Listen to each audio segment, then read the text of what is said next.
West Bengal college admission 2024 centralise admission পোর্টালে বর্তমানে first ফেজের অ্যাডমিশন চলছে। আজ এই ভিডিওতে আমরা সেকেন্ড ফেজ অর্থাৎ মপ আপ অ্যাডমিশন সম্পর্কে জানবো। যারা পছন্দের কলেজ পায়নি, বিশেষ করে তাদের জন্য আজকের এই ভিডিওটি ভীষণই গুরুত্বপূর্ণ হতে চলেছে। যারা পছন্দের কলেজ পায়নি, যে কলেজটি পেয়েছে তার নিচে রয়েছে তার পছন্দের কলেজ, সেক্ষেত্রে আপগ্রেডেশন করলে নিচের দিকের কলেজ সে পাবে না, প্রেফারেন্স সাজানোই তার ভুল হয়েছে। সেই সমস্ত ছাত্রছাত্রীরা কি করবে? পাশাপাশি তারা যে কলেজটিতে চান্স পেয়েছে সেখানে অ্যাডমিশন নেওয়ার পর মপ আপ রাউন্ডে কি ফর্ম ফিল আপ করতে পারবে? যারা কোনো কলেজে চান্স পায়নি তারাও কি ফর্ম ফিল আপ করতে পারবে? পাশাপাশি যারা নতুন বা ফ্রেশ ক্যান্ডিডেট তারাও কি আবেদন করতে পারবে মপ আপ রাউন্ডে? এর সাথে জানাবো ফার্স্ট ফেজের ডকুমেন্টস ভেরিফিকেশন কবে এবং কিভাবে হবে। তাই সেন্ট্রালাইজ অ্যাডমিশন সংক্রান্ত আজকের এই বিশেষ ভিডিওটি ভীষণই গুরুত্বপূর্ণ হতে চলেছে প্রতিটা ছাত্রছাত্রীর জন্য। ভিডিওটি প্রথম থেকে শেষ পর্যন্ত দেখবে, ভালো লাগলে লাইক করবে, চ্যানেলে নতুন হলে অবশ্যই চ্যানেলটিকে সাবস্ক্রাইব করে রাখবে। প্রথমত জানবো মপ আপ অ্যাডমিশনটাই কি। ফার্স্ট ফেজের অ্যাডমিশন কমপ্লিট হওয়ার পর দেখা হবে যে প্রতিটা কলেজে কোন কোন বিষয়ে কতগুলি সিট খালি রয়েছে। সেই খালি সিটগুলি পূরণ করার জন্য পুনরায় আবার অ্যাডমিশন প্রসেস শুরু হবে। সাধারণত এটাই হলো মপ আপ রাউন্ড, আশা করি বোঝাতে পেরেছি। এবার একের পর এক বিষয়গুলো তোমাদের সামনে তুলে ধরি। মপ আপ রাউন্ডে কারা ফর্ম ফিল আপ করতে পারবে সেটা জানবো। যারা সেন্ট্রালাইজ অ্যাডমিশন পোর্টালে ফর্ম ফিল আপ করেনি সেই সমস্ত নতুন বা ফ্রেশ ক্যান্ডিডেটরা নতুন করে মপ আপ রাউন্ডে ফর্ম ফিল আপ করতে পারবে। অনেক স্টুডেন্ট রয়েছে যারা কোনো কারণবশত ফর্ম ফিল আপ করেনি, কিন্তু তাদের সুযোগ রয়েছে মপ আপ অ্যাডমিশনে তারা কিন্তু নতুন করে ফর্ম ফিল আপ করতে পারবে বা অ্যাপ্লিকেশন করতে পারবে। এর পাশাপাশি যারা ফার্স্ট ফেজে অ্যাডমিশনের জন্য ফর্ম ফিল আপ করেছিল কিন্তু ফার্স্ট ফেজে তারা কোনো কলেজের চান্স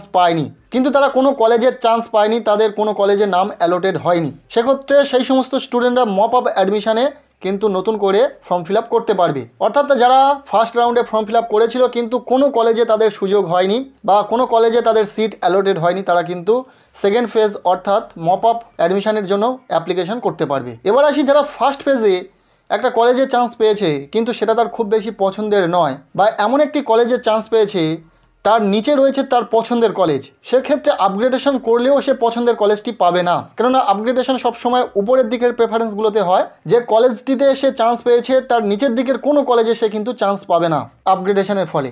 তাই কিছু ক্ষেত্রে অনেক ছাত্রছাত্রীরা রয়েছে যারা বাধ্যতামূলক সেখানে কিন্তু অ্যাডমিশন নিচ্ছে, কেননা ওয়েবসাইটে সতর্কবার্তা দেওয়া হয়েছে যে যারা চান্স পেয়েছে তাদেরকে অবশ্যই অ্যাডমিশন নিতে হবে, নাহলে ফার্স্ট ফেজে কিন্তু তারা আর অ্যাডমিশনের সুযোগ পাবে না নির্দিষ্ট সময়ের মধ্যে যদি না অ্যাডমিশন নেয়। আর যাদের ওপরের দিকের পছন্দের কলেজ রয়েছে সেক্ষেত্রে তারা তো অটো আপগ্রেডেশন করতে পারবে অ্যাডমিশনের সময়। এবার যে সমস্ত স্টুডেন্ট অ্যালোটেড হওয়ার পর সেটা পছন্দের কলেজ না হওয়া সত্ত্বেও অ্যাডমিশন নিয়ে নিচ্ছে, তারা চাইছে সেকেন্ড ফেজ অর্থাৎ মপ আপ অ্যাডমিশনে তারা ফর্ম ফিল আপ করতে বা অ্যাপ্লিকেশন করতে। সেক্ষেত্রে সেটা কি পসিবল? না, একদমই নয়। সরাসরি সেন্ট্রালাইজ অ্যাডমিশন পোর্টালে রুলস গাইডলাইন্স রয়েছে যেগুলো তোমরা নিজেরাও দেখে নিতে পারবে, যেখানে বলা হচ্ছে ফার্স্ট ফেজে যারা অ্যাডমিশন নেবে সেই সমস্ত স্টুডেন্টরা সেকেন্ড ফেজ অর্থাৎ মপ আপ অ্যাডমিশনে মপ আপ রাউন্ডে ফর্ম ফিল আপ করতে পারবে না। অবশ্যই এটা মাথায় রেখো। কখন অ্যাপ্লিকেশন করতে পারবে? যদি অ্যাডমিশন নেওয়ার পরেও যদি অ্যাডমিশন ক্যান্সেল করো সেই সমস্ত ক্যান্ডিডেটরা কিন্তু অ্যাডমিশন নেওয়ার জন্য ফর্ম ফিল আপ করতে পারবে, নতুন করে আবার প্রেফারেন্স সাজাতে পারবে। অর্থাৎ যারা ফার্স্ট ফেজে অ্যাডমিশন নিয়ে থাকবে তারা কিন্তু সেকেন্ড ফেজে আর ফর্ম ফিল আপ করতে পারবে না। অ্যাডমিশন নেওয়ার পর যারা অ্যাডমিশন ক্যান্সেল করবে শুধুমাত্র তারাই কিন্তু আবার ফর্ম ফিল আপ করার সুযোগ পাবে। সেন্ট্রালাইজ অ্যাডমিশন পোর্টালে এমনই রুলস গাইডলাইন্স রয়েছে যেটা তোমরা নিজেরাও দেখে নেবে। বারবার বলছি, কে কি বলছে সেটা দেখার দরকার নেই, তোমরা নিজেরাও সেন্ট্রালাইজ অ্যাডমিশন পোর্টালে গিয়ে সমস্ত কিছু দেখে নিতে পারবে। তবে যারা অ্যাডমিশন নেওয়ার পর ক্যান্সেল করবে বলে ভাবছো তাদের জন্য একটা কথা বলে রাখি, ফার্স্ট ফেজের অ্যাডমিশনের পর কিন্তু প্রতিটা কলেজের খালি সিট সংখ্যা কিন্তু একদমই কমে আসবে। বিশেষ করে যেগুলো পপুলার কলেজ সেই সমস্ত কলেজে তো সিট সংখ্যা বিশেষ কয়েকটি সাবজেক্টে থাকবেই না, কেননা সেগুলি তো ফার্স্ট ফেজেই ভর্তি হয়ে যাবে। তাই এই বিষয়টা কিন্তু মাথায় রেখো।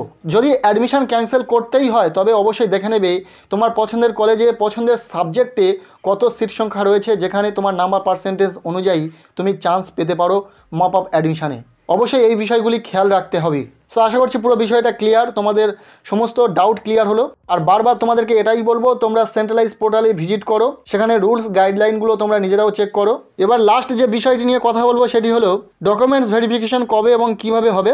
তোমরা যে কলেজে অ্যাডমিশন নেবে সেখানে তোমাদের ফিজিক্যালি ডকুমেন্টস ভেরিফিকেশন হবে 30 জুলাই থেকে 6 আগস্টের মধ্যে। সো আজকের এই ভিডিওটি এতটুকুই ছিল। কেমন লাগলো ভিডিওটি কমেন্টের মাধ্যমে জানাবে। ভিডিওটি ভালো লাগলে লাইক করবে, চ্যানেলে নতুন হলে অবশ্যই চ্যানেলটিকে সাবস্ক্রাইব করে বন্ধুদের সাথে ভিডিওটি শেয়ার করে দেবে।